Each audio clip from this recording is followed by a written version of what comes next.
লাভ দে।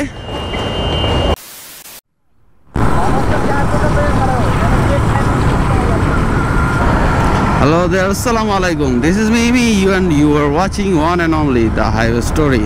আর আজকে যাচ্ছি হচ্ছে কুমিল্লা।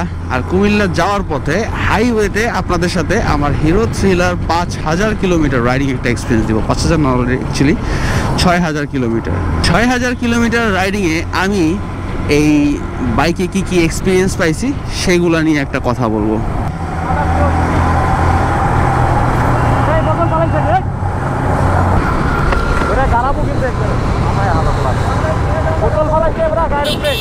যাই হোক, ওই বাস হচ্ছে গিয়ে আমাদের এক ফ্রেন্ডের গায়ে বোতল ফেলাইছে ওখানে যাত্রী, ঠিক আছে। যাই হোক, ওটা আমরা ইগনোর করি। হিরো থ্রিলার 4V আমি 6000 কিলোমিটার রাইডিং একটা বেটার এক্সপিরিয়েন্স দেবো, যাতে আপনাদের কাছে মানে এইটা কিনবেন কি কিনবেন না সেইটার একটা আপনার ডিসিশন নিতে পারেন খুব ভালো মতো ভাবে। মূলত 6000 কিলোমিটারের মধ্যে আমি 3000-4000 কিলোমিটার পর্যন্ত খুব স্মুথলি রাইড করছি হাইওয়েতে। ম্যাক্সিমাম রাইডটা ছিল হাইওয়েতে। তো আমি হাইওয়ের এক্সপিরিয়েন্স বলি, সিটি এক্সপিরিয়েন্স নাই বলি। হ্যাঁ, সিটি এক্সপিরিয়েন্স খুব বাজে, আমার জন্য বাজে। কারণ কি সেটা আমি পরে বলতেছি। হাইওয়েতে আমার এই 3-4000 কিলোমিটার পর্যন্ত খুব একটা ভাইব্রেশন ফিল হয় নাই, বাট এখন হচ্ছে গিয়ে 7000 RPM এর উপরে গেলে একটু ভাইব্রেশন সামান্য ফিল হয়।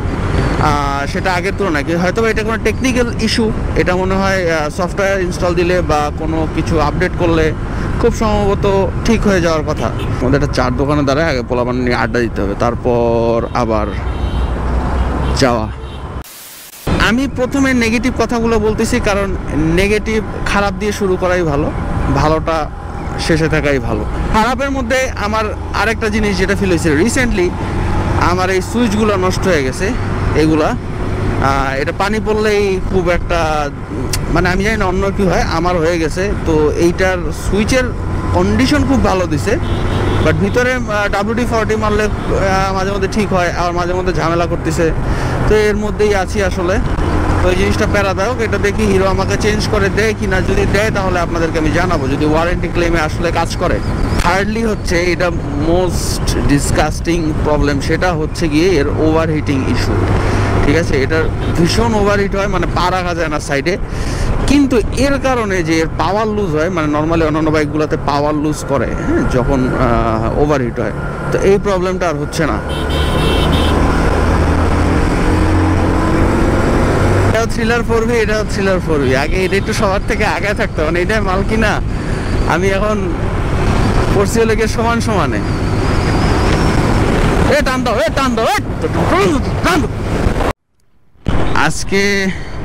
আজকে ঢাকা চিটাগাং হাইওয়েতে মানে ইসের চাপ অনেক বেশি, গাড়ির চাপ অনেক বেশি। তো একটু প্যারা খাচ্ছি। শুক্রবার দিনটা ভাবছিলাম যে এত চাপ হবে না, খুব রিল্যাক্সে যেতে পারবো। ওকে, এখন খারাপ দিকগুলো বলছি। খারাপ দিকের মধ্যে আর কি আছে, ও আচ্ছা, মিটারটা একটু ঘামে। সেটা হচ্ছে ওয়ান অফ দ্য আমার কাছে লেম প্রবলেম লাগে, কারণ আমি এরকম প্যারা খাই নাই। ম্যাক্সিমাম মানুষের কাছে শুনছি যে মিটার ঘামে, মিটার ঘোলা হয়ে যায়। তো আমি এখন পর্যন্ত এই প্রবলেমটা পাইনি, আর কোনো প্যারা এটা নিয়ে নাই। এগুলাই। এখন আসি ভালো দিকগুলোতে। থ্রিলার 4V লুক নিয়ে আমি একটা কথাও বলবো না, কারণ এটা লুক ওয়ান অফ দ্য 160 সেগমেন্টের মধ্যে এখন বেস্ট বলা যায়।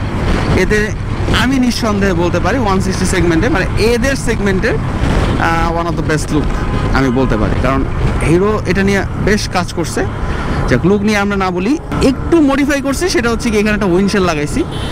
উইন্ডশেলটা বেশ আমার কাছে জোস লাগে। আমি বাইকের আমার এক্সপিরিয়েন্স বাদ দিয়ে আমি কি করছি সেগুলো চলে যাচ্ছি। সেগুলো নিয়ে আমি পরবর্তীতে আরও কিছু জিনিসপত্র অ্যাড করব, সেগুলো নিয়ে আলাদা ভিডিও হবে।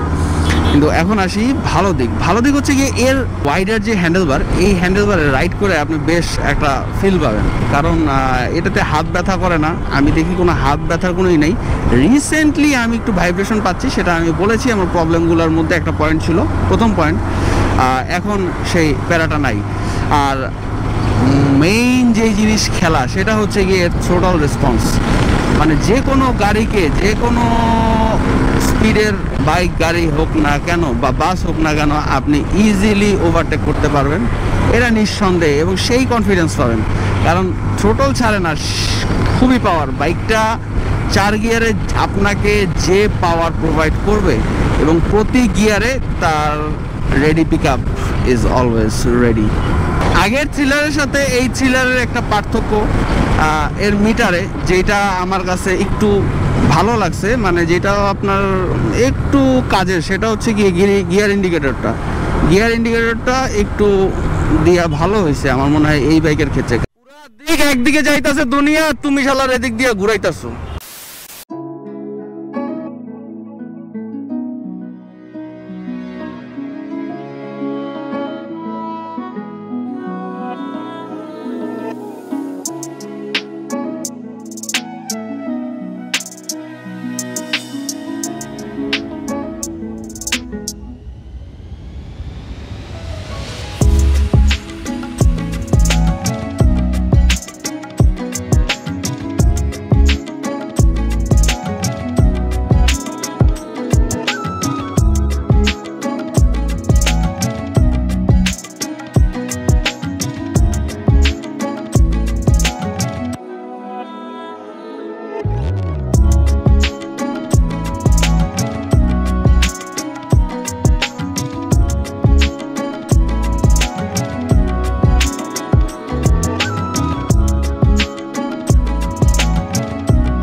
এই বাইকের সুফল হিসাবে আমি পাইছি এর ইউএসডি সাসপেনশন কিন্তু আগের থ্রিলারের থেকে বা অন্যান্য যে কোনো বাইকের থেকে বেশ সাপোর্টিভ। এই আমরা এখানে চা খাইতে যাব। আচ্ছা, চাটা খেয়ে আপনাদের সাথে আবার আসতেছি। বিসমিল্লাহ বলে আবার রওনা দিলাম, আর শুরু করতে যাচ্ছি বাদ বাকি যতটুকু আছে এটার ভালো দিক সেটা নিয়ে। এটা হচ্ছে গিয়ে যে স্মুথনেস, যে বলে যে আমরা কিছু লবণ কোম্পানির বাইক জানি যেগুলোকে স্মুথনেস বলে। Please come to Hero thriller. Basically আপনারা যদি একবার রাইড করেন তাহলে বুঝবেন যে আপনাদেরকে কি মূলাবুজ দিয়ে এতদিন পর্যন্ত প্রিমিয়াম কোয়ালিটির টাকা নিয়ে ভোদাই কোয়ালিটির, হ্যাঁ এটা হচ্ছে ভোদাই কোয়ালিটির বাইক আপনাদেরকে দিছে, কচ্ছপ বাইক দিছে, সেটা আপনারা বুঝতে পারবেন। যেমন এই বাইকটা আমি ওভারটেক করব, নিমিশেই ওভারটেক করে ফেলতেছি কোনো প্যারা ছাড়াও। আর ব্রেকিংয়ের ব্যাপারে বলতে গেলে, হ্যাঁ আপনার আফটার মার্কেট কিছু ব্রেক আছে, ব্রেকিং সিস্টেম আছে, এগুলো ইউজ করলে যেমনটা হয় খুব ভালো ব্রেকিং একটা পারফরমেন্স পাওয়া যায়, আপনি এইটাতেও সেম ব্রেকিং পারফরমেন্স পাবেন। আর সাসপেনশনের কথা যেটা আমি বলতেছিলাম, যে সাসপেনশন সামনে ইউএসডি হওয়ার কারণে খুব ভালো খেলে, মানে ছোটোখাটো ভাঙাগুলো খুব ইজিলি পার হয়ে যাওয়া যায়। আর এইটার সব থেকে যেই বেটার, মানে অন্যান্য যারা বাইকিং কমিউনিটিতে আছে, মানে অন্যান্য বাইক যারা ইউজ করে তাদের কাছে সব থেকে আকর্ষণীয় যে জিনিসটা লাগছে, সবাই যেই রিভিউটা দিছে সেটা হচ্ছে কি এটার সিট। এটা হচ্ছে গিয়ে জেল সিট টাইপের বলে এটাকে। তো এত সফট বলার বাইরে, বসে খুব মজা। আমরা যারা হাইওয়েতে লং টাইম জার্নি করি তাদের যে একটা পশ্চাদাংশ ব্যথার যে প্রবলেমটা হয় সেটা ব্যথা হবে না। আপনি ইজিলি 300-400 কিলোমিটার রাইড করলেও আপনার কাছে কোনো কিছু মনে হবে না। সো এটাই বলতেছিলাম, আসলে প্রিমিয়াম কোয়ালিটির বাইক বলে কিছু লবণ কোম্পানি অতিরিক্ত টাকা নিচ্ছে। তো আজকে আমার হিরো থ্রিলারের রাইডিং এক্সপিরিয়েন্স এই পর্যন্তই আজকে শেষ করতেছি। সবাই ভালো থাকবেন, সুস্থ থাকবেন, and keep watching and keep supporting the highway story. আসলে ঢাকার মধ্যে খুব ব্যস্ত থাকি, যার কারণে সময় হয় না এই একটা এক্সপিরিয়েন্সের রিভিউ ভিডিও বানাবো, খুব ব্যস্ততার মধ্যে আছি। আশা করি খুব শীঘ্রই ফ্রি হয়ে রেগুলার ভিডিও দিতে পারবো, তাই আজকে হাইওয়েতে আপনাদের জন্য একটা রিভিউ ভিডিও বানালাম। সবাই দোয়া রাখবেন যাতে সকল সমস্যা কাটিয়ে সুস্থ জীবনে থাকতে পারি, আপনাদের দোয়া কাম্য। এই বলে আছে শেষ করতেছি। সবাই ভালো থাকবেন, সুস্থ থাকবেন, keep watching and keep supporting the highway story. Bye by.